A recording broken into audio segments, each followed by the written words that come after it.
సాధారణంగా వన్డే మ్యాచ్లో జట్టంతా కలిసి 350+ స్కోరు సాధిస్తే అదో పెద్ద గొప్ప. మరి అలాంటిది ఒక్కరే 3 అంకెల స్కోరు సాధిస్తే విశేషమే కదా. తాజాగా టీమిండియా యువ మహిళా బ్యాటర్ ఇరా జాదవే దాన్నే సాధించింది. ఏకంగా ట్రిపుల్ శతకం బాది అందరి దృష్టిని ఆకర్షించింది. తద్వారా అండర్-19 స్థాయిలో ఉన్నప్పుడే ఈ ఘనత సాధించిన తొలి మహిళా భారత క్రికెటర్గా నిలిచింది. ఈ మార్కును తాజాగా మేఘాలయతో జరిగిన మ్యాచ్లో సాధించింది 14 ఏళ్ల ఐరా.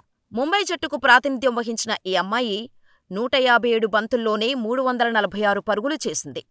ఇందులో 42 ఫోర్లు, 16 సిక్సర్లు ఉండటం విశేషం. అయితే రీసెంటుగా జరిగిన WPL వేలంలో ఇరా జాదవ్ను ఎవరూ కొనుగోలు చేయలేదు. కానీ ఇప్పుడు ఆమెనే ఈ ట్రిపుల్ సెంచరీ ఘనతను సాధించి ఔరా అనిపించింది.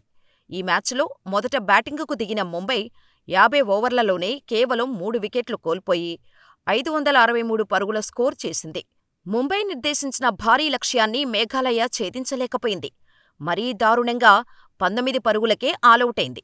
దీంతో మేఘాలయపై 544 పరుగుల భారీ తేడాతో ముంబై జట్టు విజయం సాధించింది.